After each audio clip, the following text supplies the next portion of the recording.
पैगंबर अलैहिस्सलाम जी वफात खां पोइ जॾहिं अली मुर्तज़ा रज़ी अल्लाह तआला अन्हु खे अमीरुल मोमिनीन खलीफतुल मुस्लिमीन बनायो वियो त अली रज़ी अल्लाह तआला अन्हु पंहिंजे ग़ुलाम खे सॾे थो, ग़ुलाम खे सॾे करे चवे थो अला बअसुक अला मा बअसनी अलैहि रसूलुल्लाह सल्लल्लाहु अलैहि वसल्लम।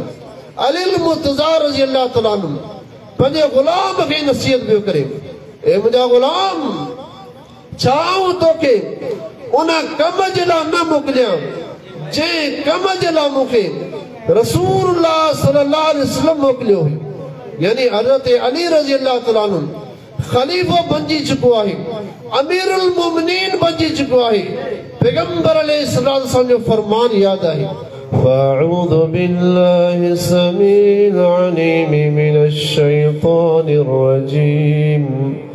या अय्युहल्लज़ीना आमनू इत्तक़ुल्लाह हक़्क़ तुक़ातिह वला तमूतुन्न इल्ला वअंतुम मुस्लिमून वअतसिमू बिहब्लिल्लाहि जमीअन वला तफ़र्रक़ू واذكروا نعمة الله عليكم إذ كنتم أعداء فألف بين قلوبكم فأصبحتم بنعمته إخوانا وكنتم على شفا حفرة من النار فأنقذكم منها كذلك يبين الله لكم آياته لعلكم تهتدون।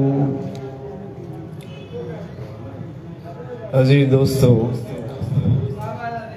अल्लाह सुब्हानहु व तआला जी फज़ल ऐं महिरबानी सां अॼु तव्हां सां ज़िंदगी में पहिरियों दफ़ो हिन शहर में मुलाक़ात थी आहे।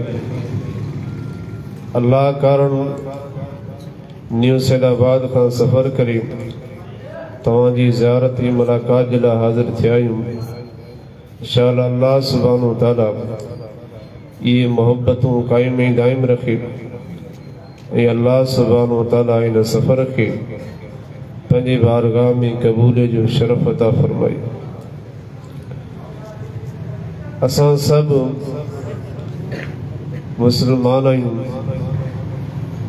ऐं मुसलमाननि में हिन वक़्तु खोड़ सारा फ़िरक़ा ऐं जमातूं मौजूद आहिनि। हक़ ऐं बातिल जी परख करणु असांजे मुआशरे में इंतिहाई मुश्किल तरीन बणिजी वई आहे। हर माण्हू पंहिंजे पंहिंजे नज़रिए ते वॾी शिद्दत सां क़ाइम ऐं दाइम आहे।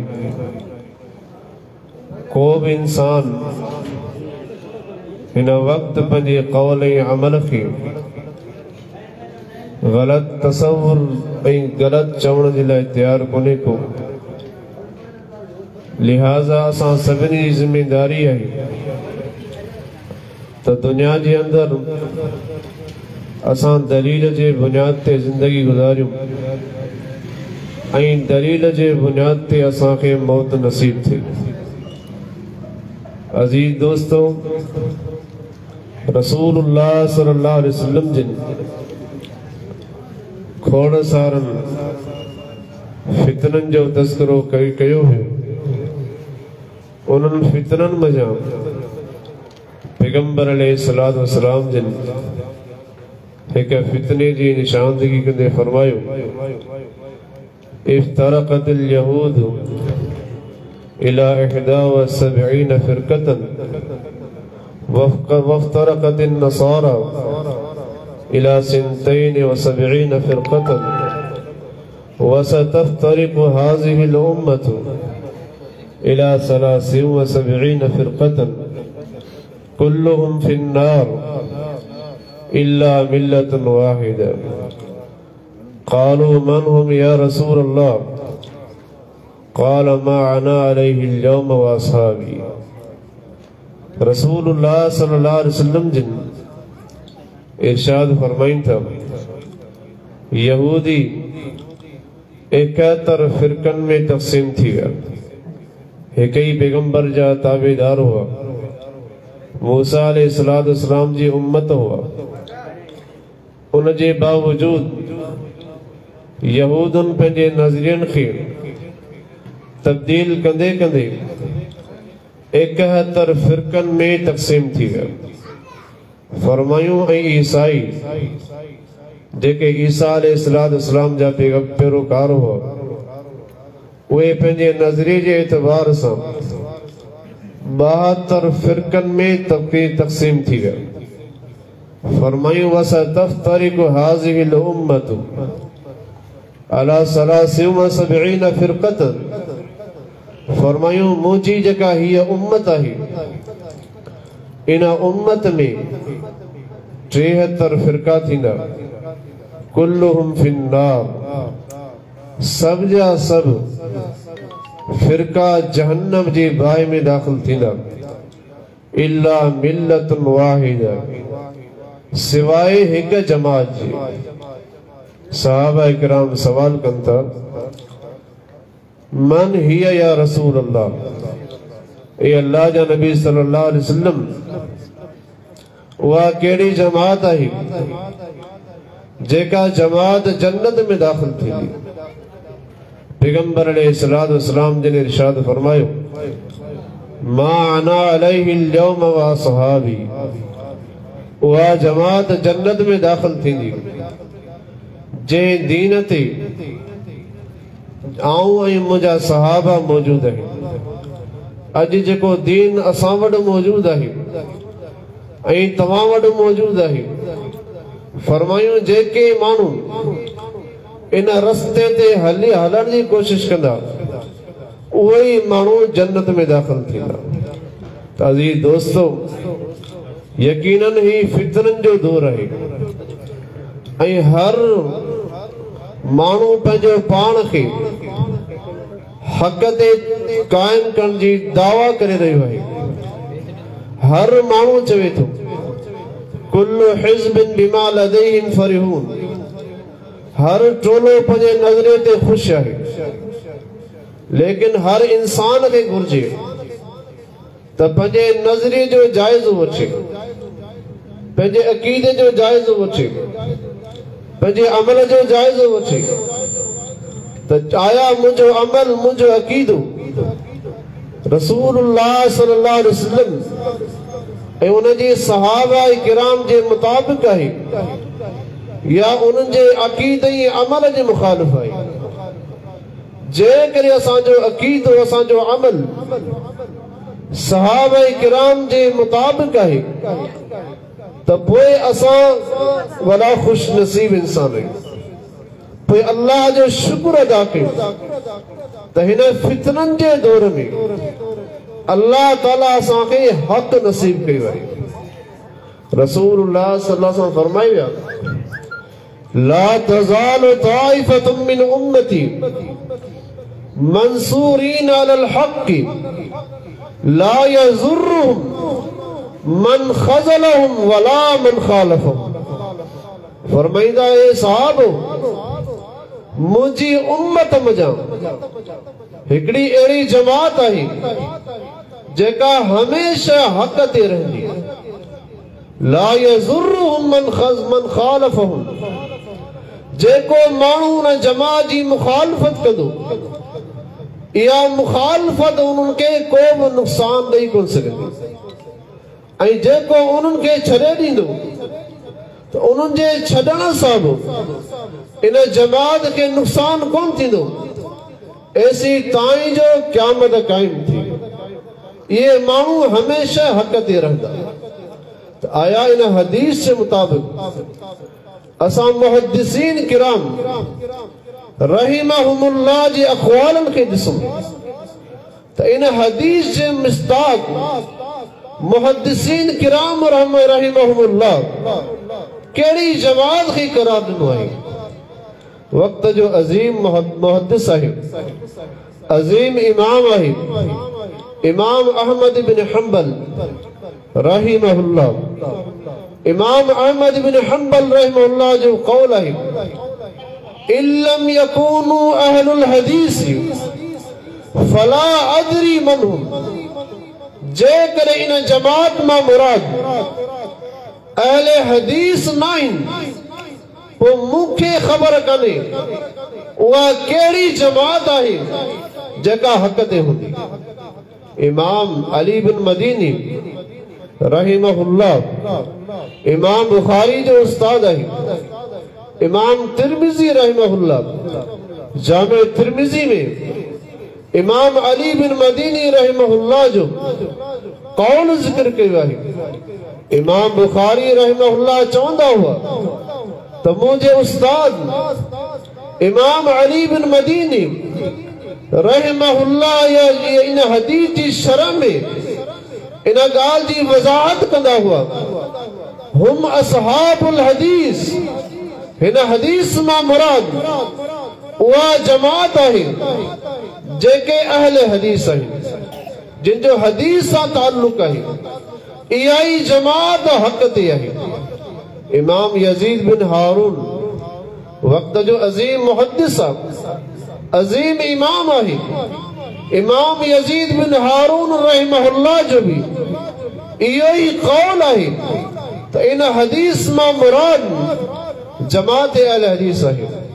इमाम शाफिई रहमहुल्लाह वक्त जो अजीम मुहद्दिस थी गुज़रियो आहे, अजीम इमाम थी गुज़रियो आहे।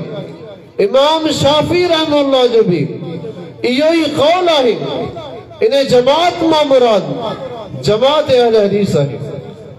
वक्त जो अजीम इमाम मुहद्दिस जेके दुनिया पीराने पीर जे लक़ब सां सॾे थी, यानी उन मां मुराद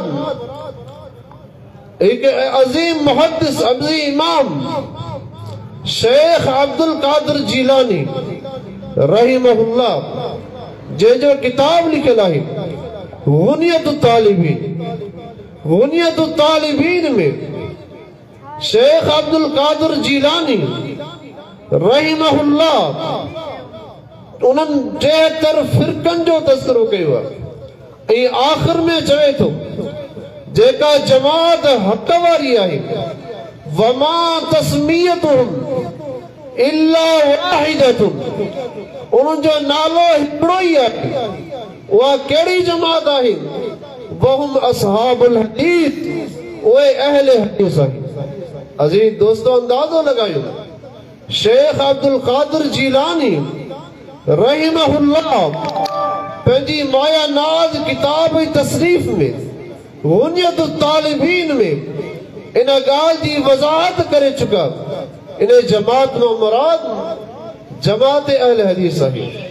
अजीज दोस्तों अचो अहले हदीस जे नज़रिए खे ॾिसो, असांजो नज़रियो ऐं सहाबा किराम जो नज़रियो इन में हिकिड़े कख जो बि फ़र्क़ु कोन्हे। असांजी अक़ीदे में ऐं सहाबा किराम जे अक़ीदे में ज़रे जो बि फ़र्क़ु कोन्हे को। सहाबा किराम जो नज़रियो छा हो? सहाबा किराम जो नज़रियो इहो इत्तिबा जे लाइक़, ताबेदारी जे लाइक़ जेकॾहिं दुनिया में का शख्सियत आहे वो मुहम्मद रसूलुल्लाह सल्लल्लाहु अलैहि वसल्लम। असां अहले हदीस जो भी इहो ई नज़रियो आहे, जेकॾहिं दुनिया जे अंदर का शख्सियत इत्तिबा जे लाइक़ आहे, ताबेदारी जे लाइक़ आहे, उहा शख्सियत इमाम आज़म, कायद आज़म, मुर्शिद आज़म, रहबर आज़म जनाब मुहम्मद मुस्तफ़ा सल्लल्लाहु अलैहि वसल्लम जी शख्सियत आहे।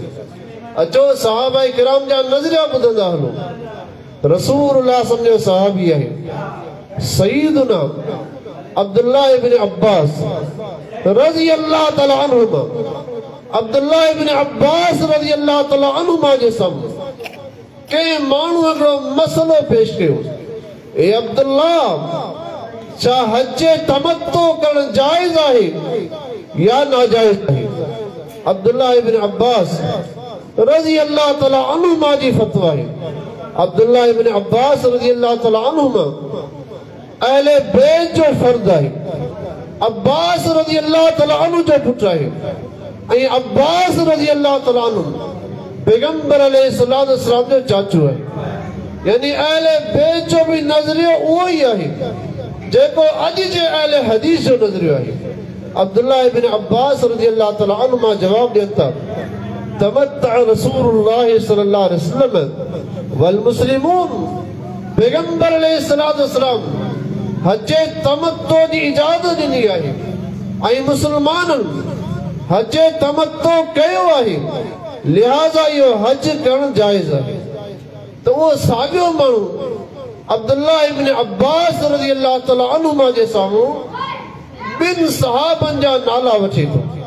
ये आम सहाबी कोन्हे, इंतिहाई अज़ीम शान सहाबी सईदुना अबू बकर सिद्दीक़ रज़ी अल्लाह ताला अन्हु ऐं सईदुना उमर फारूक रज़ी अल्लाह ताला अन्हु ॿिन्ही जा नाला वठी करे चए थो ए अब्दुल्लाह तूं त फतवा ॾेई रहियो आहे त हज तमत्तो करणु जाइज़ आहे फ़इन अबा बकर व उमर यनहयान अन ज़ालिक ऐं अबू बकर सिद्दीक़ रज़ी अल्लाह ताला अन्हु ऐं उमर फारूक रज़ी अल्लाह ताला अन्हु इन हज तमत्तो खां मना करे रहिया आहिनि लिहाज़ा तव्हां कीअं था फतवा ॾियो।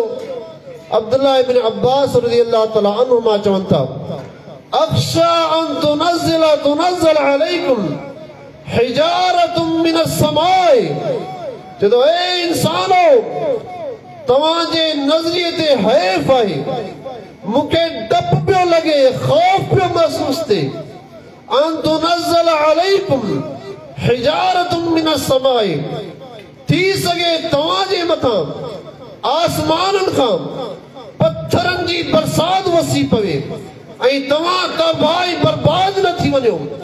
अक़ूलु लकुम क़ाल रसूलुल्लाह सल्लल्लाहु अलैहि वसल्लम व तक़ूलून क़ाल अबू बकर व उमर ए इंसानो तव्हां चई रहिया आहियो त हिन ॻाल्हि खां अबू बकर मना करे रहिया आहिनि ऐं उमर फारूक मना करे रहिया आहिनि ऐं आउं तव्हांखे ॿुधायां पियो अक़ूलु लकुम क़ाल रसूलुल्लाह सल्लल्लाहु अलैहि वसल्लम आउं चवां पियो ही अल्लाह जे पैगंबर जो फरमान आहे ऐं तव्हां अल्लाह जे पैगंबर सल्लल्लाहु अलैहि वसल्लम जे फरमान जे मुक़ाबले में अबू बकर ऐं उमर रज़ी अल्लाह अन्हुमा जो क़ौल पिया पेश कयो। यानी सहाबा किराम जो नज़रियो जेकॾहिं पैगंबर अलैहिस्सलातु वस्सलाम जो फ़ैसिलो अची वञे उन फ़ैसिले अचण खां पोइ न अबू बकर सिद्दीक़ जो क़ौल हुज्जत आहे न उमर फारूक रज़ी अल्लाह ताला अन्हुमा जो क़ौल हुज्जत आहे। इहो ई अहले हदीस जो नज़रियो आहे। जेकॾहिं अहले हदीस जे साम्हूं पैगंबर अलैहिस्सलातु वस्सलाम जी का हदीस पेश कई वेंदी आहे त अहले हदीस जो बि इहो ई नज़रियो आहे दुनिया जे कंहिं इमाम जो क़ौल दुनिया जे कंहिं मुफ़्ती जी फतवा दुनिया जे कंहिं फ़क़ीह जी फ़िक़ाहत दुनिया जे कंहिं मुहद्दिस जी फतवा हुज्जत कान्हे जे उन सूरत में जॾहिं इमामुल अंबिया जो फरमान मौजूद आहे। इहो सहाबा जो नज़रियो आहे। उमर बिन ख़त्ताब रज़ी अल्लाह ताला अन्हु हिकु ॾिहाड़े ख़ुतबो ॾेई रहियो आहे। ख़ुतबे जे दौरान सहाबा जे मजमे सां मुख़ातिब आहे ऐं चवे पियो ला तुग़ालू फी मुहूरि निसाइकुम ए इंसानो तव्हां पंहिंजे औरतुनि जे हक़ महर खे वधाईंदा न कयो। हक़ महर ओतिरो ॾियो जेतिरो रसूलुल्लाह ॾिनो आहे। पैगंबर अलैहिस्सलातु वस्सलाम जे हक़ महर खां वधीक तव्हां पंहिंजी औरतुनि जो हक़ महर वधाए न ॾियो। हिकु औरत उथी बीठी उहा औरत चवे थी ए उमर ख़लीफ़तुल मुस्लिमीन आहे अमीरुल मोमिनीन आहे मुस्लमान जो हुक्मरान आहे। ख़ुतबो ॾींदे चवे पियो ला तुग़ालू फी मुहूरि निसाइकुम तव्हां पंहिंजे औरतुनि जे हक़ महर खे न वधायो। हिकु औरत उथी बीठी आहे क़ुरान जी आयत थी पढ़े ए अमीरुल मोमिनीन अल्लाह ताला फरमाए थो फ़इन आतैतुम इहदाहुन्न किंतारा जेकॾहिं तव्हां पंहिंजी औरतुनि खे हक़ महर में सोन जो ढेर बि ॾेई छॾियो, उन जे बावजूद तव्हां उन्हनि खां तलाक ॾियण खां पोइ का शइ वापसि न वठंदा कयो। ऐं अमीरुल मुमिनीन अल्लाह तबारक व तआला हिन जगह ते सोन जे ढेर जो ज़िक्र कयो आहे ऐं तव्हां असांखे मना पिया कयो पंहिंजे औरतुनि जो हक़ मर न वधायो। तव्हांजी फतवा अल्लाह जे क़ुरान जे ख़िलाफ़ आहे। उमर बिन ख़त्ताब रज़ी अल्लाह तआला अन्हु ख़ुतबो छॾे वेही रहियो, चयो असाबत इम्रातुन व अख़्ता उमर, चयो हे इंसानो हिन औरत जी ॻाल्हि सही आहे, उमर खां ग़लती थी वई आहे। हीउ सहाबा जो नज़रियो हो, अमीरुल मुमिनीन आहे, फतवा ॾेई चुको आहे। क़ुरान जी आयत हिकु औरत पेश कई आहे, उमर बिन ख़त्ताब रज़ी अल्लाह तआला अन्हु फौरी तौर ते पंहिंजे फतवा खां रुजू कयो आहे। इहो ई अहले हदीस जो नज़रियो आहे।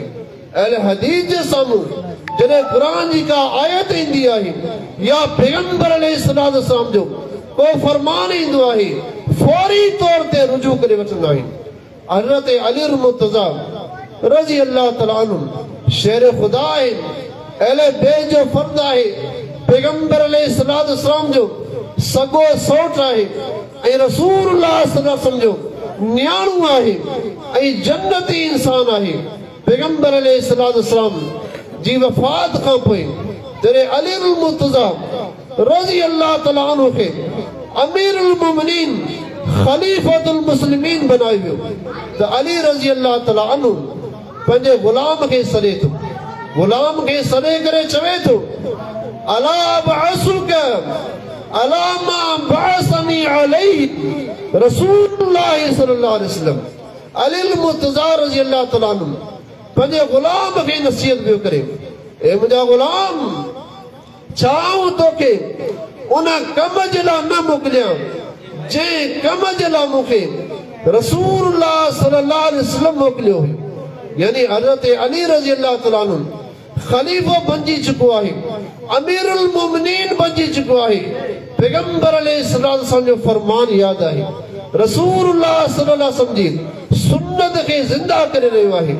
जॾहिं पैगंबर अलैहिस्सलाम मक्के जे शहर खे फतह कयो, रसूलुल्लाह सल्लल्लाहु अलैहि वसल्लम बैतुल्लाह जी अज़ीम शान इमारत खे 360 बुतनि जे तस्वीरुनि खां पाक ऐं साफ़ कनि था, मुख़्तलिफ़ क़िस्म जे सहाबा जो ड्यूटियूं लॻाइनि था। हज़रत अली रज़ी अल्लाह तआला अन्हु, ख़ालिद बिन वलीद रज़ी अल्लाह तआला अन्हु, मुग़ीरा बिन शुअबा रज़ी अल्लाह तआला अन्हु, पैगंबर अलैहिस्सलाम इन्हनि सहाबनि जूं ड्यूटियूं लॻायूं। फरमाईंदा वञो सरज़मीन मक्का ते जेका बि तव्हांखे मज़ार नज़र अचे, चाहे लात जी मज़ार हुजे, उज़्ज़ा जी मज़ार हुजे, कहिड़े बुत जी मज़ार हुजे, गैरुल्लाह जो आस्तानो हुजे, का क़ब्र तव्हांखे ज़मीन खां मथे नज़र अचे ऐं कंहिं बुत जो का तस्वीर तव्हांखे नज़र अचे, हज़रत अली शेर ख़ुदा खे फरमाईंदा, ए अली तूं रवानो थी वञ, अल्लाह तदअ तिमसालन इल्ला तमस्तहु वला क़ब्रन मुशरिफा इल्ला सवैतहु। फरमाईंदा ए अली तूं रवानो थी वञ सरज़मीन मक्का में, जेका बि तोखे बुत जी तस्वीर नज़र अचे या मक्का जे कब्रिस्तान में जेका बि क़ब्र तोखे ज़मीन खां मथे इमारत जी सूरत में ठहियल नज़र अचे, उनखे डाहे बराबरि कजां, तस्वीरुनि खे टोड़े ख़तम करे अचिजां। अली रज़ी अल्लाह तआला अन्हु पैगंबर अलैहिस्सलाम जी इन सुन्नत खे यादि रखियो। जॾहिं अल्लाह ताला खेनि खिलाफ़त जे मनसब ते फाइज़ कयो, अली रज़ी अल्लाह तआला अन्हु इन सुन्नत ते अमल कंदे पंहिंजे ग़ुलाम खे रवानो करे रहियो आहे। ए मुंहिंजा ग़ुलाम, उन कम सां रवानो थी वञ जंहिं कम सां मूंखे रसूलुल्लाह मोकिलियो हुई। यानी मालूम थियो त अली रज़ी अल्लाह तआला अन्हु पैगंबर अलैहिस्सलाम जी सुन्नतुनि सां मोहबत कंदो हुयो। त लिहाज़ा असां अहले हदीस जी बि इहो ई नज़रियो आहे त असांखे जॾहिं सभ खां बहितरीन जेको उसवा हसना आहे उहो असांजे प्यारे पैगंबर जनाब मुहम्मद रसूलुल्लाह सल्लल्लाहु अलैहि वसल्लम जो तौर तरीक़ो आहे। रसूलुल्लाह सल्लल्लाहु अलैहि वसल्लम जो सहाबी हज़रत अली रज़ी अल्लाह तआला अन्हु हिकु ॾिहाड़ी जे सवारी ते सवार पियो थी, सवारी जे सवार थियण महिल रिकाब में पैर पियो रखे, रिकाब में पैर रखी करे जॾहिं सवारी जे सवार थियो आहे ऐं मुस्कुराए रहियो, दुआ पढ़ी करे मुस्कुराए रहियो आहे। कंहिं माण्हू सवाल कयो, ए अली ॾे ख़बर, अॼु तूं छा लाइ पियो मुस्कुराईं? तोखे कहिड़ी शइ जे करे मुस्कुराहट आई आहे? छाजे करे पियो खिली? हज़रत अली रज़ी अल्लाह ताला ॿुधाइनि था, मूंखे ॿी कंहिं बि शइ जे करे मुस्कुराहट कान कई आई आहे। मूंखे अॼु प्यारे पैगंबर जनाब मुहम्मद रसूलुल्लाह सल्लल्लाहु अलैहि वसल्लम जी सुन्नत यादि आई आहे। हज़रत अली रज़ी अल्लाह ॿुधाइनि था, रसूलुल्लाह सल्लल्लाहु अलैहि वसल्लम हिकु ॾिहाड़े सवारी ते सवार थी रहिया हुआ। पैगंबर अलैहिस्सलाम सवारी जे रिकाब में पैर रखी करे मथे सवार थियनि था, दुआ पढ़नि था। दुआ पढ़ण खां पोइ पैगंबर अलैहिस्सलाम मुस्कुराइनि था। इहा सुन्नत मूंखे यादि आई आहे, इन सुन्नत ते अमल करे रहियो आहियां। यानी मालूम थियो अहले बैत जो नज़रियो अलील मुर्तज़ा शेर खुदा रज़ी अल्लाह ताला अन्हु जो बि इहो ई नज़रियो हो, जेकॾहिं का सुन्नत न विसारण वारी आहे, मोहब्बत जे लाइक़ आहे, इत्तिबा जे लाइक़ आहे, ताबेदारी जे लाइक़ आहे, उहा सुन्नत आहे असांजे प्यारे पैगंबर जनाब मुहम्मद मुस्तफ़ा सल्लल्लाहु अलैहि वसल्लम। रसूल अल्लाह जी हदीसुनि सां हर इंसान खे मोहब्बत हुजणु घुरिजे। ही फितरनि जो ज़मानो आहे, इनकार हदीस जो फितनो वॾी तेज़ीअ सां फैलिजी रहियो आहे। माण्हुनि खे तव्हां हदीस ॿुधायो, तव्हां सां दुश्मनी कंदा ऐं फौरी तौर ते उनजो रिएक्शन ज़ाहिर थींदो ऐं तव्हांजे ख़िलाफ़ ज़बान दराज़ियूं कंदा, खोड़ सारियूं ॻाल्हियूं तव्हांजे साम्हूं हदीस जे करे तव्हांजे साम्हूं बयानु कंदा। अज़ीज़ दोस्तो, पैगंबर सां फरमाईंदा था, अला यूशिकु रजुलुन शबआनुन अला अरीकतिही फयतीही अमरुन मिन उमूरी फयक़ूलु मा वजदतु फी किताबिल्लाहि इत्तबअनाहु। पैगंबर सां फरमाईंदा, ए इंसानो यादि रखिजो, अहिड़ो वक़्तु ईंदो, अहिड़ो ज़मानो ईंदो, माण्हुनि जो हाल इहो हूंदो, माण्हू विहाणनि ते चेक लॻाए वेठा हूंदा ऐं उन्हनि जे साम्हूं जॾहिं मुंहिंजी हदीस मञां, मुंहिंजी सुन्नत मञां, मुंहिंजे अमल मञां को अमल पेश कयो वेंदो, माण्हू तव्हांखे इहो चवंदा, मा वजदना फी किताबिल्लाहि इत्तबअनाहु। जेके शयूं असांखे अल्लाह जे क़ुरान में मिलनि थियूं असां उनजी ताबेदारी कंदासूं ऐं हदीस असांजे लाइ हुज्जत कान्हे का। पैगंबर सां फरमाईंदा, ए इंसानो अला खबरदार, आऊं घरेलू गॾनि खे ईअं हराम करार ॾेई रहियो आहियां कमा हर्रम अल्लाह ताला, जीअं अल्लाह ताला क़ुरान मजीद में किन शयुनि खे हराम करार ॾिनो आहे। घरेलू गॾ जो तज़किरो क़ुरान में मौजूदु कोन्हे। क़ुरान जी कंहिं बि आयत में गॾ खे हराम करार कोन ॾिनो वियो आहे। जेकॾहिं को चवे थो ऐं अहले क़ुरान आहियां, मुंहिंजी क़ुरान सां मोहबत आहे, ऐं क़ुरान ते हलण वारो आहियां, क़ुरान खां बग़ैर हदीस मुंहिंजे लाइ हुज्जत कान्हे, पोइ उन खां सवाल कयो क़ुरान मजीद में कहिड़ी आयत आहे जंहिं आयत में अल्लाह ताला गॾ खे हराम करार ॾिनो हुजे। गॾ जी हुरमत, गॾ खे हराम करार ॾियणु पैगंबर अलैहिस्सलाम जी सुन्नत खां साबित आहे। अज़ीज़ दोस्तो, जीअं क़ुरान जी आयत असांजे लाइ हुज्जत आहे, अहिड़ी तरह असांजे प्यारे पैगंबर जनाब मुहम्मद रसूलुल्लाह सलाम जो फरमान ऐं हदीस असांजे लाइ हुज्जत आहे। अज़ीज़ दोस्तो, जेके चवनि था असांजो क़ुरान ते अमल आहे, उन खां सवाल कयो, तव्हां ॾींहं में घणियूं नमाज़ूं पढ़ंदा आहियो? चवंदा 5 नमाज़ूं।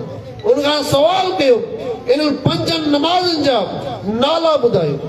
इहे नाला क़ुरान जी कहिड़ी आयत में लिखियल आहिनि? तव्हांखे ॿुधाए कोन सघंदा।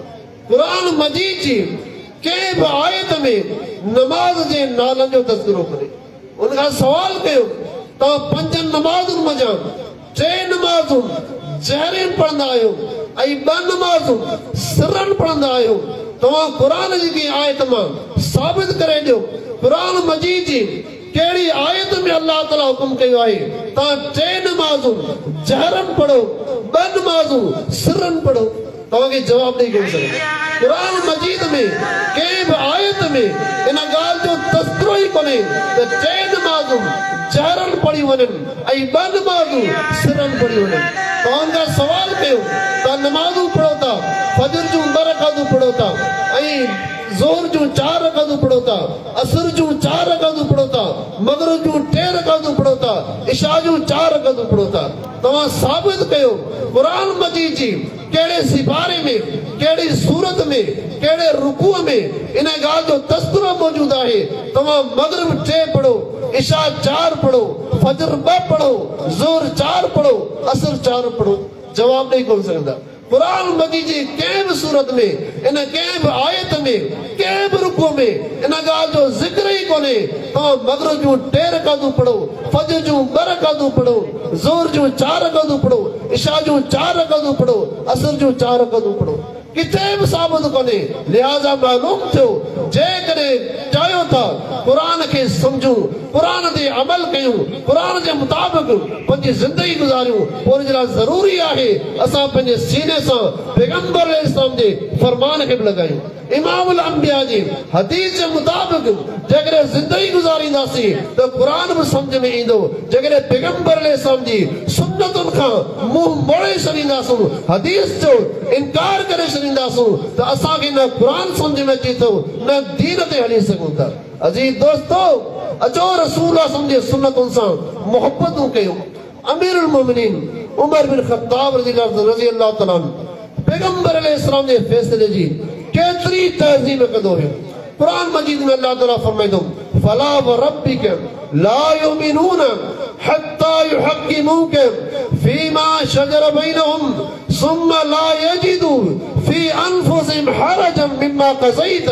व युसल्लिमू तस्लीमा अल्लाह ताला फरमाईंदो फला व रब्बिक पर कसम आहे उन अल्लाह जो ला युमिनून ये माण्हू ऐसी ताईं मोमिन नथा थी सघनि हत्ता युहक्किमूक फीमा शजर बैनहुम ऐसी ताईं जो तव्हांजे विच में जेके इख़्तिलाफ़ आहिनि उन्हनि इख़्तिलाफ़नि खे हल करण जे लाइ रसूल जे कयल फ़ैसिले खे दिलि ई जान सां क़बूल न कयो जैसी ताईं तव्हां पैगंबर इस्लाम जे कयल फ़ैसिले खे दिल ऐं जान सां क़बूल न कंदो अल्लाह कसम खणी फरमाए पियो अल्लाह जी ज़ात जो कसम आहे इहे माण्हू मोमिन कोन्हे इन्हनि जे दिल में ईमान ई कोन्हे जेके रसूल जे फ़ैसिले खे पैगंबर इस्लाम जी हदीस खे इमाम अंबिया जी सुन्नत खे क़बूल नथा कनि इन आयत जी तशरीह में 2 वाक़िया अचनि था हिकिड़ो वाक़ियो अब्दुल्लाह बिन ज़ुबैर जो आहे सही बुखारी में मशहूर आहे ऐं ॿियो वाक़ियो सुनन बैहक़ी में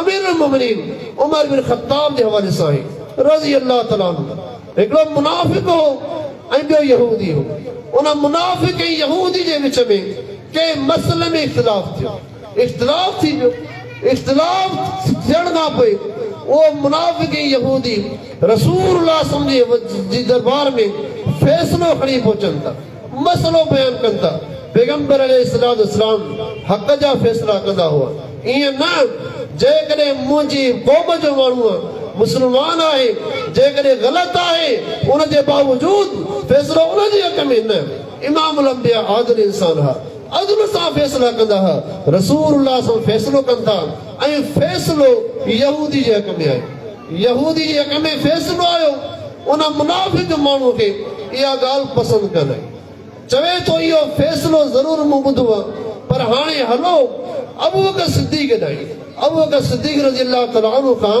नई सीधा फ़ैसिलो कराई अबू बकर सिद्दीक़ रज़ी अल्लाह तआला आया अबू बकर सिद्दीक़ रज़ी अल्लाह तआला जे साम्हूं इहो मसइलो बयान कनि था अबू बकर सिद्दीक़ रज़ी अल्लाह तआला खे यहूदी ॿुधाए थो ए अबू बकर असां तव्हां वटि आया आहियूं इन खां पहिरीं असांजो फ़ैसिलो जनाब मुहम्मद रसूलुल्लाह सल्लल्लाहु अलैहि वसल्लम करे चुका आहिनि अबू बकर सिद्दीक़ रज़ी अल्लाह तआला जवाब ॾियनि था जेकॾहिं मुंहिंजे प्यारे पैगंबर जनाब मुहम्मद मुस्तफ़ा सल्लल्लाहु अलैहि वसल्लम इहो फ़ैसिलो कयो आहे पोइ मुंहिंजे लाइ जाइज़ कोन्हे आउं पंहिंजी ज़बान खे इस्तेमालु कयां लिहाज़ा रवाना थी वञो आउं इन फ़ैसिले में पंहिंजी राय जो इज़हार नथो करे सघां उहे ॿई माण्हू रवाना थिया वरी उहो मुनाफ़िक़ उन यहूदीअ खे अमीरुल मोमिनीन उमर बिन ख़त्ताब जी दरवाज़े ते वठी आई।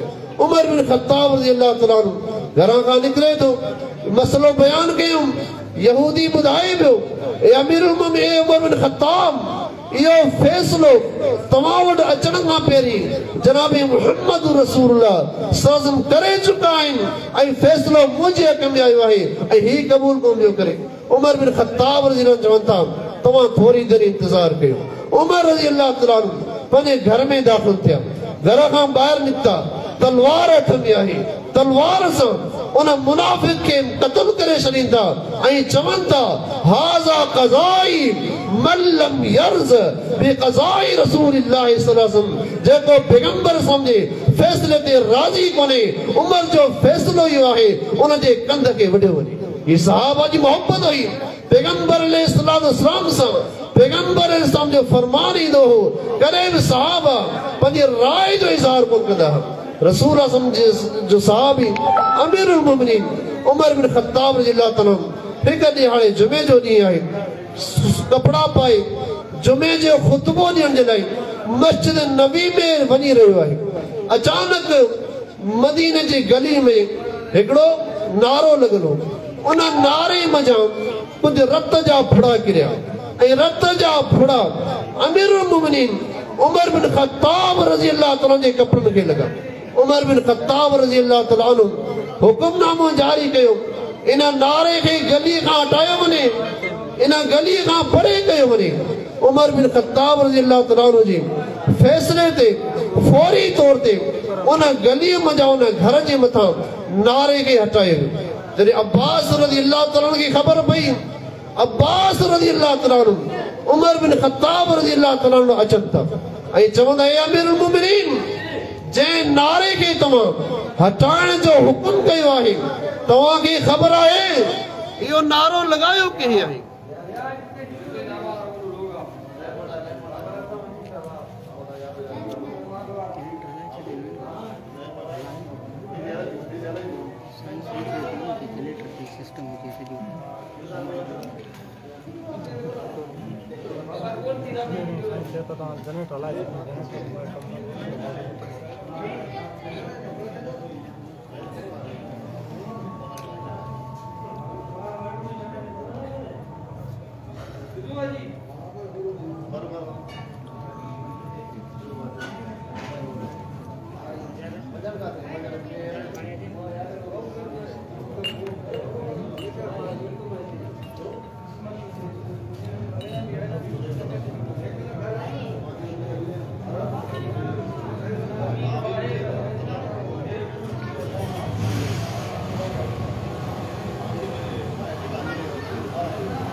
अजीज दोस्तों, गुजारिश या करे रवास हूँ तो अमीरुल मोमिनीन उमर बिन खत्ताब रज़ी अल्लाह तआला अन्हु ने नारे हटाइण जो हुकुमनामो जारी कयो तो अब्बास रज़ी अल्लाह तआला अन्हु उमर बिन खत्ताब रज़ी अल्लाह तआला अन्हु ॾे हली आया ऐं चवण लॻा, या अमीरुल मोमिनीन, जे नारे खे तव्हां हटाइण जो हुकुमनामो जारी कयो आहे, छा तव्हांखे मालूम आहे इहो नारो लॻायो कंहिं आहे?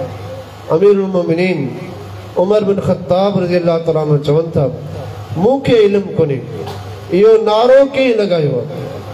अब्बास रज़ी अल्लाह तआला अन्हु चवनि था, इहो नारो जनाब मुहम्मद रसूलुल्लाह सल्लल्लाहु अलैहि वसल्लम जिन लॻायो आहे ऐं तव्हां इन नारे खे कीअं हटाइण जो हुकुम कयो आहे?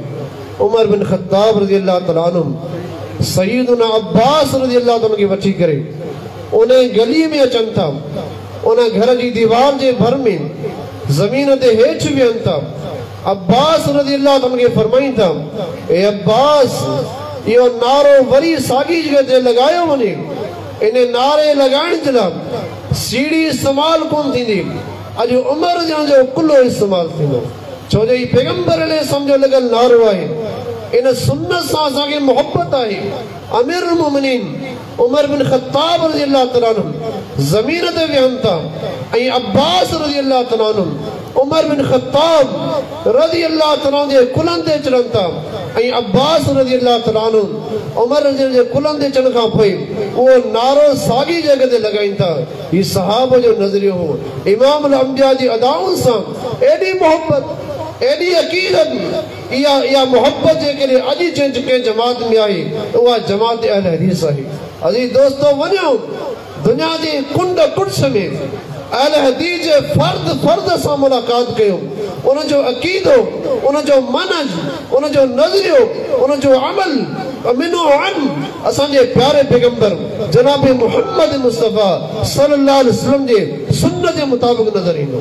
रसूल अज़म जे सहाबी अमीरुल मोमिनीन उमर बिन खत्ताब रज़ी अल्लाह तआला अन्हु हिकु ॾिहाड़े बैतुल्लाह जो तवाफ़ कनि पिया। बैतुल्लाह जो तवाफ़ कंदे कंदे हजर अस्वद वटि पहुता आहिनि। हजर अस्वद उहो पत्थर आहे जेको जन्नत मां आंदो वियो ऐं बैतुल्लाह जी दीवार में लॻायो वियो। अमीरुल मोमिनीन उमर बिन खत्ताब रज़ी अल्लाह तआला अन्हु उन हजर अस्वद खे चुमी ॾियण खां पहिरीं कुझु जुमला अदा करे थो माण्हुनि जी इस्लाह जे ख़ातिर। चवंदो, ए पत्थर, इन्नी लअअलमु अन्नका हजर, मूंखे यकीन आहे, मूंखे ख़बर आहे तूं हिकु पत्थर आहीं। ला तनफअ वला तज़ुर, न तो में नफ़े जी ताक़त आहे न नुक़सान जी ताक़त आहे। नफ़ो बि अल्लाह जे हुकुम सां थींदो आहे त नुक़सान बि अल्लाह जे हुकुम सां ईंदो आहे। ए हजर अस्वद, तूं हिकु जन्नती पत्थर आहीं, लेकिन तो में एतिरी सलाहियत कोन्हे, एतिरी ताक़त कोन्हे जो कंहिंखे नुक़सान ॾेई सघे या कंहिंखे फ़ाइदो रसाए सघे। आऊं तोखे इन जे लाइ चुमी ॾेई रहियो आहियां। लौला अन्नी राइतु रसूल अल्लाह सल्लल्लाहु अलैहि वसल्लम क़ब्बलक मा क़ब्बलतुक, जेकॾहिं आऊं पंहिंजे प्यारे पैगंबर जनाब मुहम्मद रसूलुल्लाह सल्लल्लाहु अलैहि वसल्लम खे चुमी ॾींदे तोखे न ॾिसां हा, ऐं ज़िंदगी भर तोखे चुमी कोन ॾियां। अॼु आऊं तोखे चुमी इन जे लाइ ॾेई रहियो आहियां त तोखे चुमण वारी असांजी अज़ीम शख़्सियत इमाम आज़म जनाब मुहम्मद रसूलुल्लाह सल्लल्लाहु अलैहि वसल्लम तोखे चुमी ॾिनी आहे।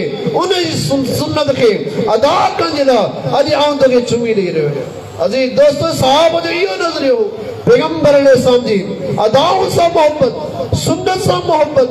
उरवा बिन मसऊद सकफ़ी जद आयसि हुदैबिया जे मक़ाम ते पैगंबर अलैहिस्सलाम जो काफ़िलो रोकियो वियो रसूल जे काफ़िले में 80 खां मथे उठ हुआ जेके बैतुल्लाह ते कुर्बानी जे लाइ रवाना थियण वारा हुआ सहाबा किराम इहराम जी हालत में आहिनि ऐं इहराम जी हालत में हुदैबिया जे मक़ाम ते सहाबा जे काफ़िले खे रोकियो वञे थो उरवा इब्न मसऊद सकफ़ी चए थो आऊं आयसि असां ॾिठो त उठनि जी कतार लॻल आहे ऐं उन जे थूहे में निशान निकितल आहे इशार कयो वियो इशार उन क़दीम ज़माने जो रवाज हूंदो हो बैतुल्लाह ॾे कुर्बानी जो जेको उठ रवानो थींदो हो त उन जे थूहे में को लोह जो औज़ार हणी कुझु रक्त वहाईंदा हुआ उहो इहो रक्त हिकु अलामती निशानी हूंदो हो को बि डाकू इन उठ ते हमलो कोन कंदो उनखे ख़बर पइजी वेंदी ही आम उठ कोन्हे ही बैतुल्लाह जा उठ आहिनि उन उठनि जी क़दीम ज़माने में अरबनि वटि हिकु अज़मती मक़ाम हुयो जंहिंखे अल्लाह ताला शाइरुल्लाह चयो आहे वल बुदन जेके कुर्बानी जा उठ आहिनि जअलनाहा मिन शाइरिल्लाह इहे सभु अल्लाह जी निशाननि मंझां हिकु निशानी आहिनि शाइरुल्लाह आहिनि कुर्बानी जे उठनि खे निशान थियल आहे उरवा बिन मसूद सकफ़ी चए थो सहाबा इहराम जी हालत में आहिनि पैगंबर अलैहिस्सलाम सां मुंहिंजी मुलाक़ात थी आहे ऐं सहाबा जी कंडीशन हालत इहा आहे जो आउं ॾिसी रहियो आहियां जो जॾहिं वापसि जॾहिं मके रवानो थियो मके वारनि जे साम्हूं सहाबा जो अहवाल इन तरह बयान करे चए थो वल्लाहि लक़द वफ़दतु अलल मुलूकी अल्लाह जो कसम आहे मूं दुनिया जा वॾा वॾा बादशाह ॾिठा आहिनि वॾियूं वॾियूं हुकूमतूं ॾिठियूं आहिनि वॾनि हुकुमराननि सां आउं मुलाक़ात करे चुको आहियां वफ़दतु अला कैसर व किसरा फारिस ऐं रूम जे हुकुमराननि सां मुंहिंजी मुलाक़ात थी आहे फारिस जा हुकुमरान रोम जा हुकुमरान वॾे तख़्तनि जा मालिक आहिनि उन्हनि सां मिली आयो आहियां लेकिन अल्लाह जो कसम खणी करे चवंदो मा युअज़्ज़िमुहु असहाबुहु कमा युअज़्ज़िमु असहाब मुहम्मदिन मुहम्मदा सल्लल्लाहु अलैहि वसल्लम चवंदो अल्लाह जो कसम आहे फारिस जे हुकुमराननि जी ऐं रोम जे हुकुमराननि जी एतिरी तहज़ीम एतिरी इज़त मूं कान ॾिठी आहे जेतिरी अज़ीज़त जेतिरी तहज़ीम मूं मुहम्मद रसूलुल्लाह सल्लल्लाहु अलैहि वसल्लम ॾिठी आहे मूं ॾिठो त मुहम्मद रसूल जा सहाबा पैगंबर अलैहिस्सलाम जी तमामु वॾी तहज़ीम कंदा हुआ केतिरे क़दुरु चए थो वइन तनख़म बिनुक़ामतिन इल्ला वक़अद फी कफ़ि अहदिन मिनहुम फदलक बिहा वजहहु व जिल्दहु चए थो इमामुल अंबिया जी सहाबा किराम अहिड़ी त तहज़ीम कंदा हुआ जेकॾहिं रसूलुल्लाह सम्झे वात मुबारक मंझां को लुआब निकिरंदो हो पैगंबर अलैहिस्सलाम को लुआब ज़मीन ते उछलाईंदा हुआ थुक मुबारक उछलाईंदा हुआ इन थुक खे सहाबा किराम ज़मीन ते किरण कोन ॾींदा मूं ॾिठो उन थुक खे हासिल करण जे लाइ सहाबा किराम पंहिंजे हथनि खे वधाईंदा हुआ इहा थुक बि पैगंबर अलैहिस्सलाम जी कंहिं सहाबी जे हथ ते किरंदी हुई पोइ उन जे अक़ीदत जो इज़हार कीअं कंदा हुआ फदलक बिहा वजहहु व जिल्दहु उन लुआब मुबारक खे सहाबा पंहिंजे चेहरे ते पंहिंजे जिस्म ते मले छॾींदा हुआ अहिड़ी तहज़ीम चए थो मूं तहज़ीम ॾिठी इमामुल अंबिया जी वइन तवद्द बिवुज़ूइन जेकॾहिं पैगंबर अलैहिस्सलाम को वुज़ू कंदा हुआ नमाज जे लाइ तयारी कंदा हुआ वुज़ू कंदा हुआ कादू यक़ततिलून अला वज़ूइही मूं सहाबा जी इहा हालत ॾिठी इहा कंडीशन ॾिठी कि सहाबा करीब हो उन वुज़ू जे पाणी जे कतरनि खे ज़मीन ते किरण कोन ॾींदा हुआ उन्हनि कतरनि खे खणण जे लाइ सहाबा पाण में विड़ी पवंदा एॾी उनजी तहज़ीम व इन अमर बि अमरिन इब्तदरूहु मूं सहाबा जी इहा तहज़ीम ॾिठी इमामुल अंबिया सां अक़ीदत ॾिठी जेकॾहिं पैगंबर अलैहिस्सलाम कंहिं कम जो हुकुमनामो जारी कंदा हुआ सहाबा किराम फौरी तौर ते उन अमल खे जल्दी सां करण जे लाइ तयार थी वेंदा हुआ। इहा तहज़ीब मूं ॾिठी आहे जनाब मुहम्मद मुस्तफ़ा जी सल्लल्लाहु अलैहि वसल्लम।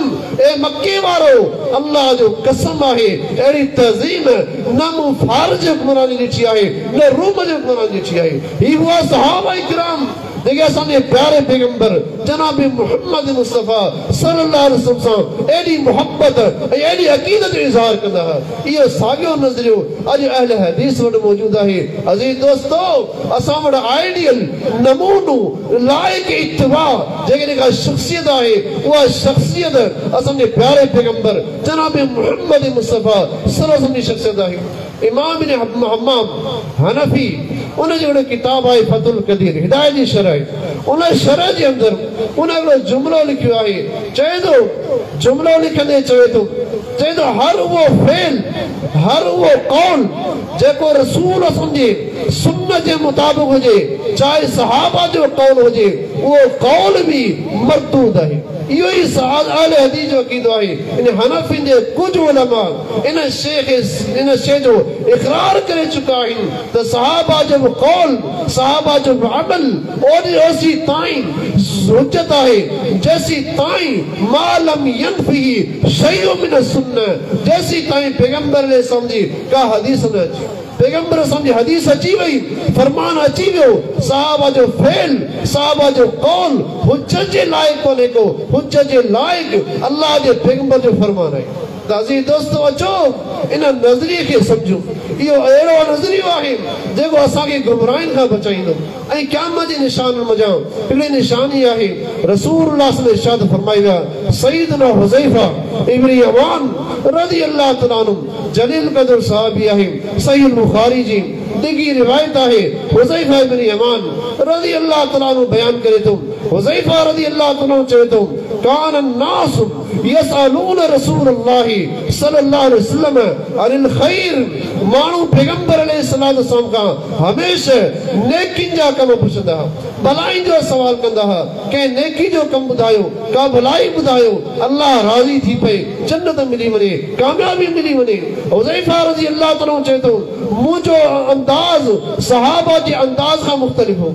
आउं छा पुछंदो हुउसि वकुंतु असअलु रसूलुल्लाह सल्लल्लाहु अलैहि वसल्लम अन शर्रि ऐं आउं पैगंबर अलैहिस्सलातु वस्सलाम खां हमेशा शर जे बारे में पुछंदो हुउसि गुनाह जे बारे में पुछंदो हुउसि। ए अल्लाह जा नबी कोई शर ॿुधायो का बुराई ॿुधायो को गुनाह ॿुधायो तव्हां त आउं उन शर खां उन गुनाह खां उन बुराई खां बची वञा। ही सहाबा जी हुज़ैफा इब्न यमान रज़ियल्लाहु तआला जे सवाल जो अंदाज़ हो।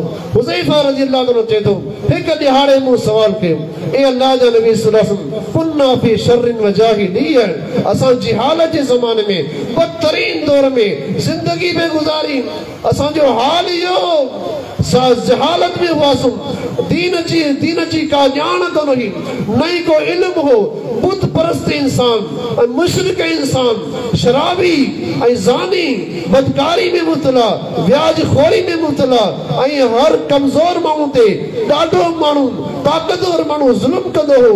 मक्के जी सरज़मीन बुराइनि सां भरियल हुई।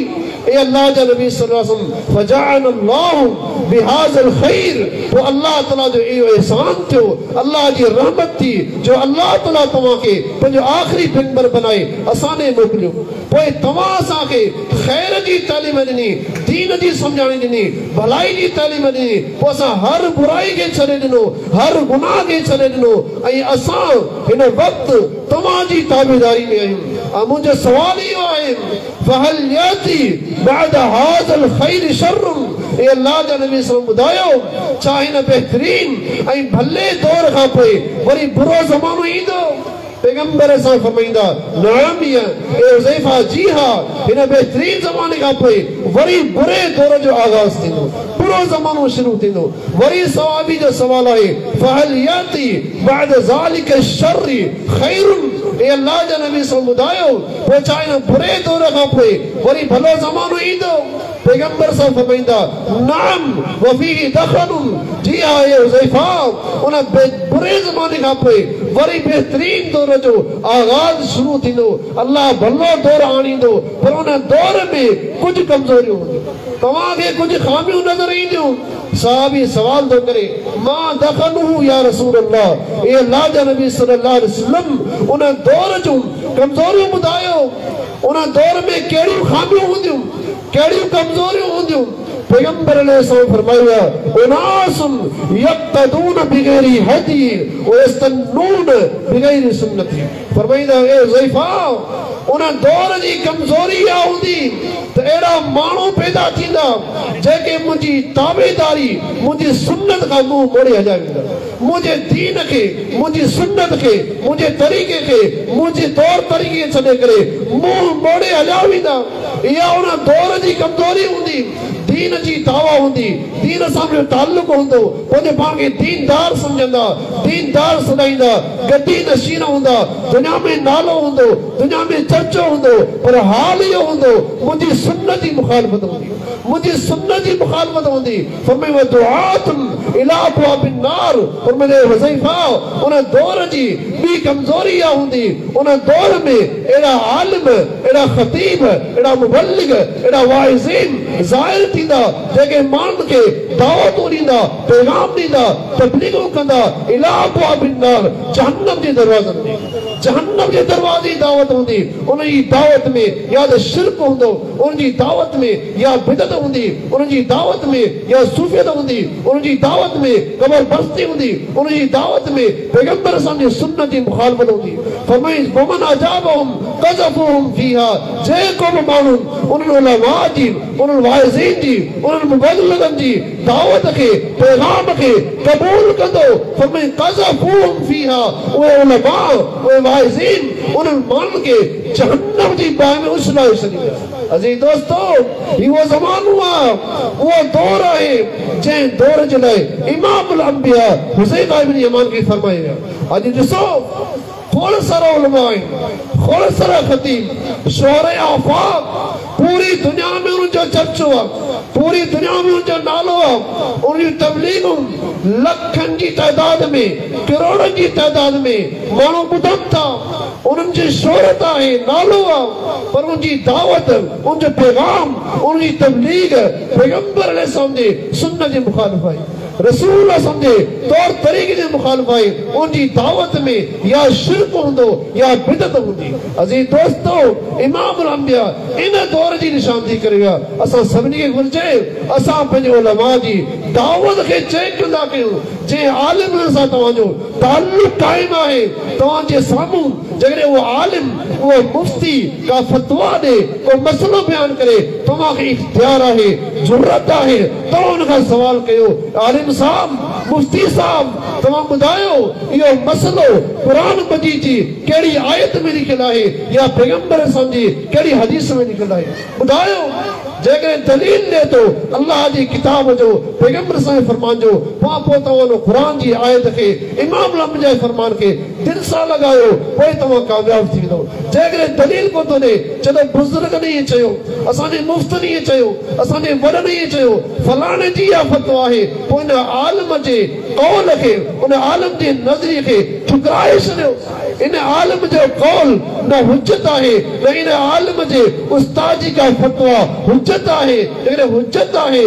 दलील आहे त अल्लाह जो क़ुरान आहे इमाम अंबिया जो फरमान आहे अज़ीज़ दोस्तो अचो पंहिंजी इस्लाह कयूं पंहिंजे नज़रिये जी इस्लाह कयूं अॼु असां किथे बि चाहियूं दुनिया में वॾी दानाई आहे दुनिया जी का शइ हासिल कयूं था चंद टकनि सां का शइ ख़रीद कयूं था उनखे तोरे तके पोइ ख़रीद कंदा आहियूं हिन में को ऐब न हुजे हिन में का खामी न हुजे हिन में का बनभरी न हुजे लेकिन दीन वठूं था अखियूं पूरे छा दुनिया क़ीमती आहे या दीन क़ीमती आहे सब खां वधीक हिकु मोमिन जे लाइ मुस्लमान जे लाइ क़ीमती शइ अल्लाह जो दीन आहे अज़ीज़ दोस्तो जीअं तव्हां दुनिया जूं शयूं तोरे तके वठंदा आहियो ईअं पंहिंजे उलमा खां अल्लाह जो दीन बि तोरे तके वठंदा कयो तव्हां हुन खां सवाल कयो तव्हांखे इख्तियार आहे सवाल करण में बेअदबी कान्हे मुंहिंजी तालीम इहा कई वई आहे तरबियत जी अॻियां कई वई आहे सवाल नहीं करना मसला नहीं पूछना। बुजुर्गों ने जो फरमाया सराखों पर उसको मान लेना, इसमें आपकी कामयाबी है। ये नजरियो या दावत सरासर गुमराही की दावत है। ये सहाबा जो नजरियो कौन हो? सहाबा जो नजरियो ये हो जेकॾहिं को सहाबी फतवा ॾींदो हो, को मसलो बयान कंदो हो, फौरी तौर ते उन खां सवाल कयो वेंदो हो इहा फतवा इहो मसलो क़ुरान जी कहिड़ी आयत में आहे ऐं हदीस जे कहिड़े किताब में आहे। हिकिड़ो मिसाल तव्हांजे साम्हूं पेश कयो।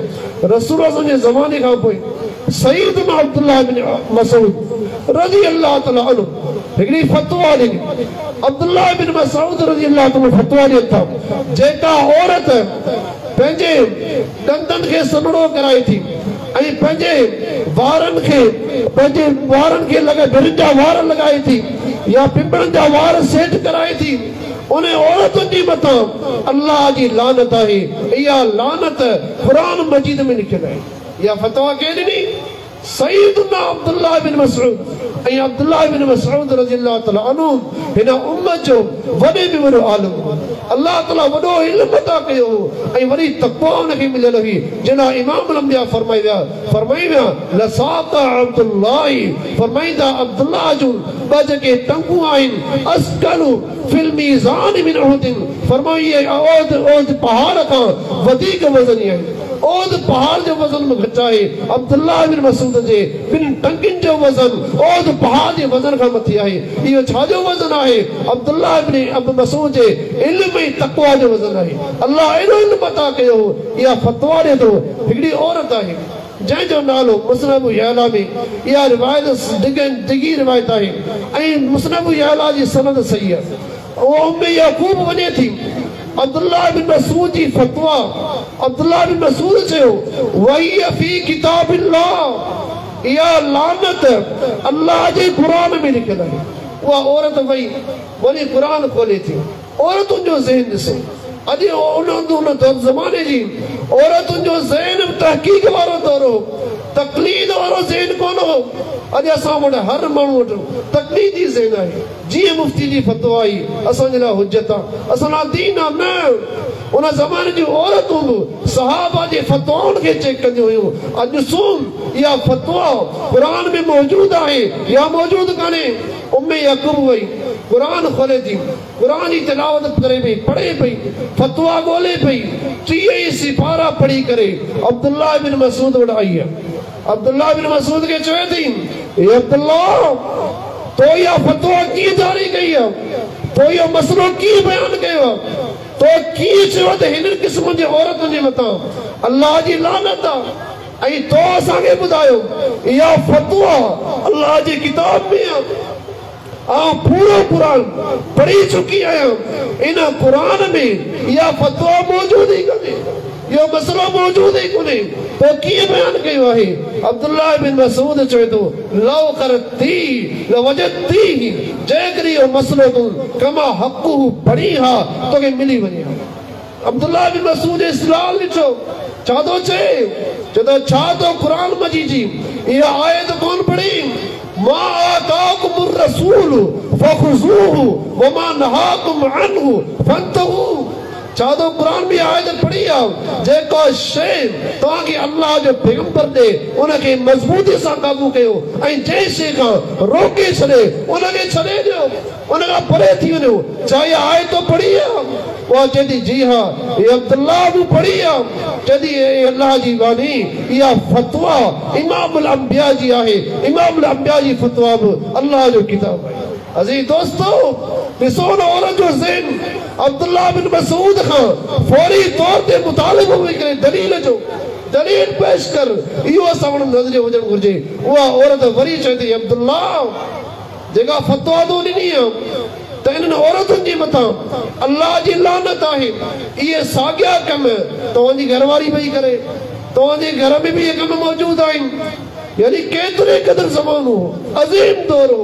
अब्दुल्लाह बिन मसूद चए थो ए उम्मे याकूब वञ मुंहिंजे घर में, जेकॾहिं मुंहिंजी घरवारी में इहे कम ॾिसी मूंखे अती ॿुधा ऐं हिते ई वेठो आहियां, जेकॾहिं मुंहिंजी घरवारी में इहा ग़लती मौजूद हूंदी ऐं हिते ई जो हिते पंहिंजी घरवारी खे तलाक ॾेई छॾींदुसि। छो जो मुंहिंजी घरवारीअ मुंहिंजे प्यारे पैगंबर जे हिन फरमान जी मुखालफ़त छो कई। सहाबा जो अमल, सहाबा जो ईमान, सहाबा जो जज़्बो, यानी उहा औरत घर में लखनि जे लाइक़ ई कोन्हे जे औरत जो अमल, जे औरत जो किरदार इमामुल अंबिया जी सुन्नत जे मुखालिफ़ हुजे। ॾिसो असां पंहिंजे औरतुनि जी केतिरी इस्लाह कई आहे, पंहिंजे औलाद जी केतिरी इस्लाह कई आहे।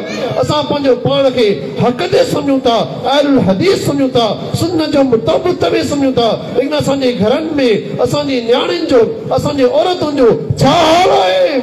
अज़ीज़ दोस्तो, सहाबी ॾिसो केॾी जुरतमंदाना जुमिलो पियो अदा करे। जेकॾहिं मुंहिंजे घर में, मुंहिंजी घरवारी में इहा ग़लती मौजूद आहे, उम्मे याकूब वञी मूंखे अची ॿुधा। जेकॾहिं मुंहिंजी घरवारी खां ग़लती थी आहे ऐं हिते जो हिते पंहिंजी घरवारी खे तलाक ॾेई छॾींदुसि। उम्मे याकूब वई अब्दुल्लाह बिन मसूद जे घर में दाख़िल थी, घरवारी खे ॾिसे थी, घर जो माहौल ॾिसे थी, वापसि आई आहे। चए थी अब्दुल्लाह तोखे मुबारक हुजे, तुंहिंजे घर में अहिड़ी का बि ग़लती कान्हे का। ही सहाबा जो घर हुआ, सहाबा जो घराना हुआ, इहो इमामुल अंबिया जी सुन्नत जी इत्तिबा हुई। इहो नज़रियो असां वटि हुजणु घुरिजे, इन नज़रिये ते क़ाइम रहूं। इहो ई हिदायत वारो नज़रियो आहे। इमामुल अंबिया हिकु ॾींहुं हाणे फरमाईंदा, हिकु सहाबी सवाल करे थो, रसूल वादो नसीहत कई। सईदना अबू मूसा अशअरी ऐं इरबाज़ बिन सारिया रज़ी अल्लाह तआला अन्हुमा ॿई सहाबी बयान कनि था, वअदना रसूलुल्लाह सल्लल्लाहु अलैहि वसल्लम मौइज़तन बलीगतन। हिकु ॾींहुं हाणे पैगंबर अलैहिस्सलातु वस्सलाम असांखे अज़ीम शान वाज़ कई, मौइज़तन बलीगतन। इमामुल अंबिया इंतहाई बलीग इंसान आहे। अल्लाह ताला फसाद ऐं बलागत जी इंतिहा दर्जे ते असांजे प्यारे पैगंबर खे फ़ाइज़ कयो। इमामुल अंबिया जे हिकिड़े जुमिले में पूरी माना घेरियल हूंदी हुई, एतिरी फसाद ऐं बलागत। ऐं इमामुल अंबिया जे वाज़ो नसीहत में इंतिहाई असर हूंदो, इंतिहाई असर। पैगंबर अलैहिस्सलातु वस्सलाम हिकु ॾींहुं हाणे सहाबा खे वाज़ो नसीहत कनि था।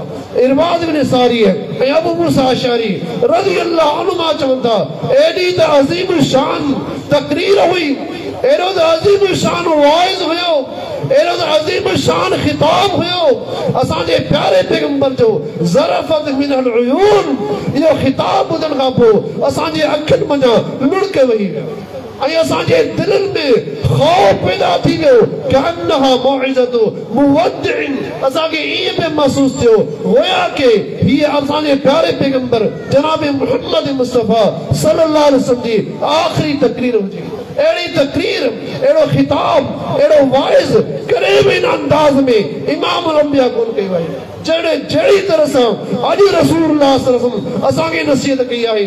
सहाबी चवनि था, औसिना या रसूलल्लाह, हे अल्लाह जा नबी सल्लल्लाहु अलैहि वसल्लम, असांखे ईअं पियो महसूस थिए गोया के तव्हांजी ज़िंदगीअ जी हीअ आख़िरी नसीहत आहे, आख़िरी तक़रीर आहे, लिहाज़ा असांखे का वसीयत करे वञो, का वसीयत करे वञो।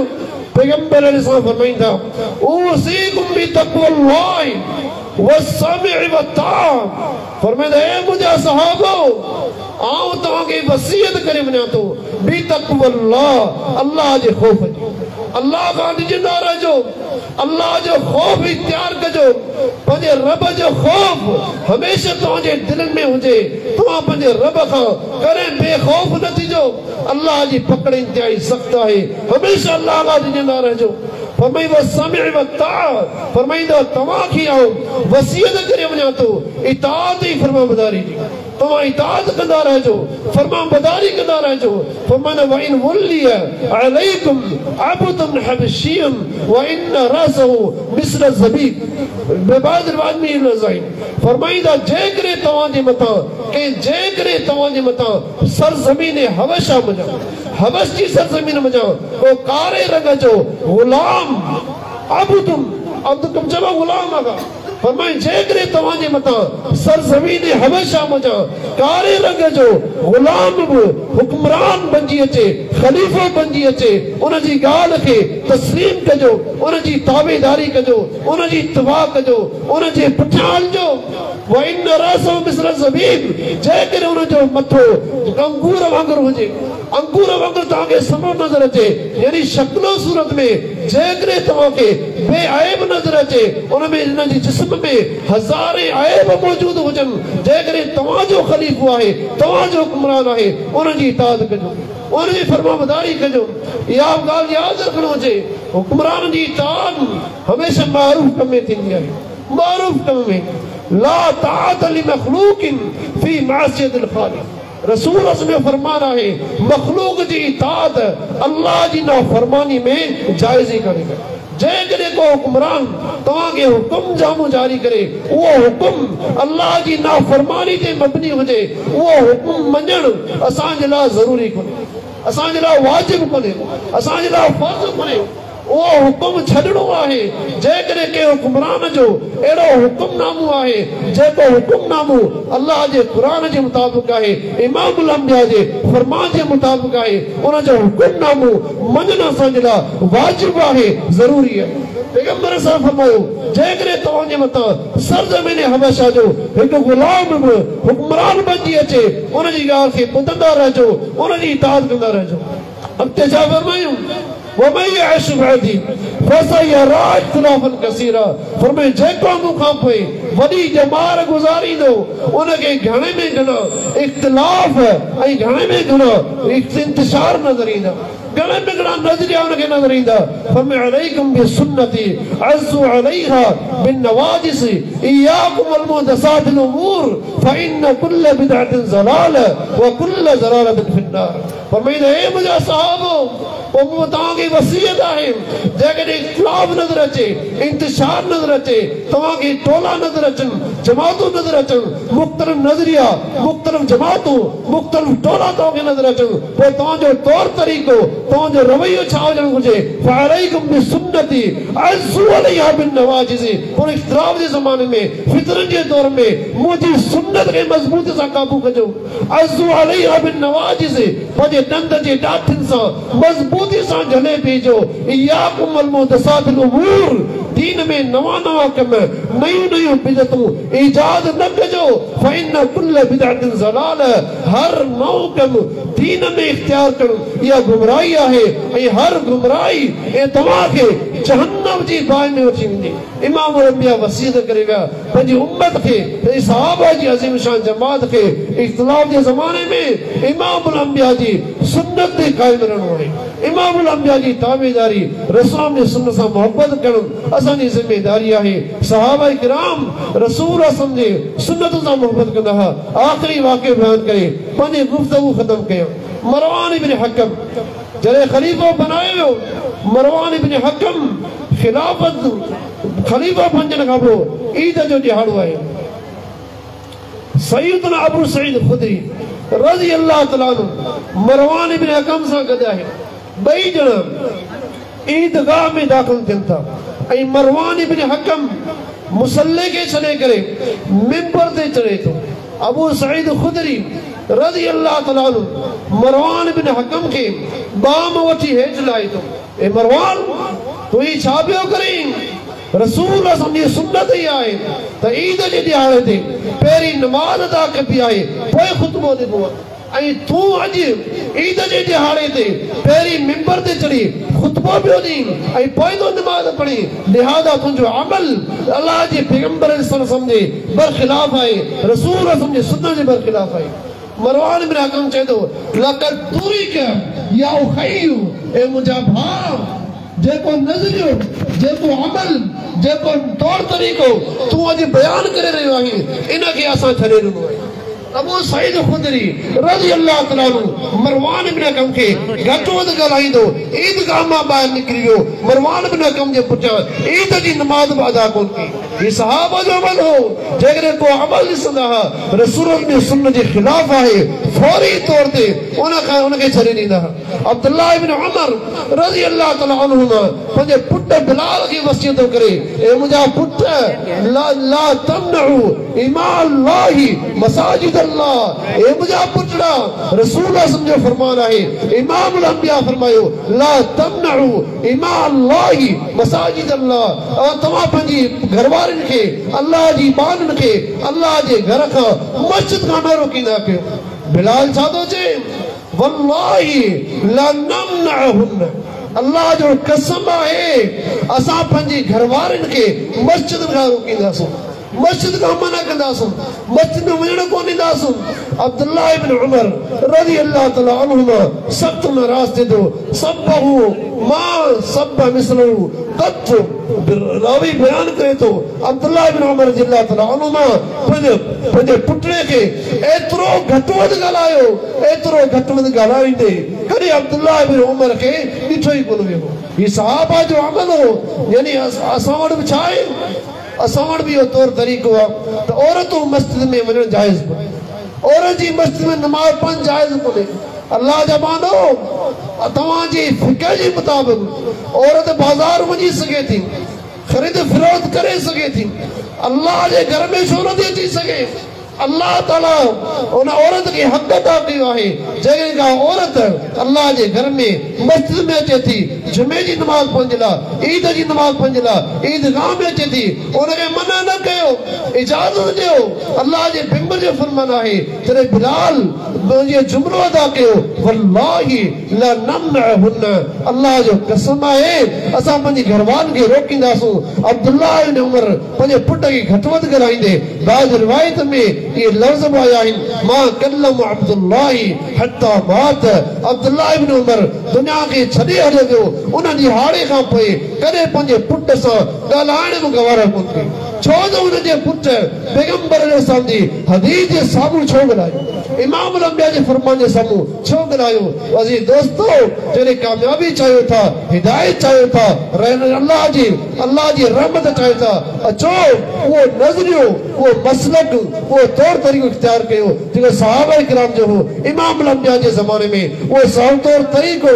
अॼु जेकॾहिं जमा वठो आहे उहा जमात अहल हदीस आहे जमात अहल हदीस अल्लाह जी सरज़मीन ते अल्लाह जी तरफ़ां हिकु हुज्जत आहे जेके सॼो ॾींहुं राति तव्हांखे इहो पैगाम ॿुधाईंदा मुंहिंजी कलाक जी तकरीर में तव्हां ॿुधो आहे मूं पंहिंजे आलिम जी का फतवा तव्हांखे ॿुधाई हुजे मूं पंहिंजे मुफ़्तीअ जी का फतवा तव्हांखे ॿुधाई हुजे मूं पंहिंजे आलिम जमात जे कंहिं फ़क़ीह जी का फ़िक़ाहत ॿुधाई हुजे मूं तव्हांजे साम्हूं बयानु कयो आहे या अल्लाह जो क़ुरान या इमाम अल-अंबिया जो फरमान इहा ई असांजी दावत आहे इहो ई असांजो पैगाम आहे अचो कामयाबी चाहियो था अल्लाह जे क़ुरान सां चंबड़ी वञो इमाम अल-अंबिया जे फरमान सां चंबड़ी वञो जंहिंजो अल्लाह हुकुम ॾिनो आहे वअतसिमू बिहब्लिल्लाहि जमीअन वला तफरकू अल्लाह जी रस्सीअ खे मज़बूती सां पकड़ियो टोला टोला न थियो हिक ॿिए खां जुदा न थियो तव्हां उन वक़्त खे यादि कयो इन सहाबा सां अल्लाह मुखातिब आहे इज़ कुंतुम अअदान जॾहिं तव्हां मुंहिंजा दुश्मन हो पोइ अल्लाह तव्हांजे विच में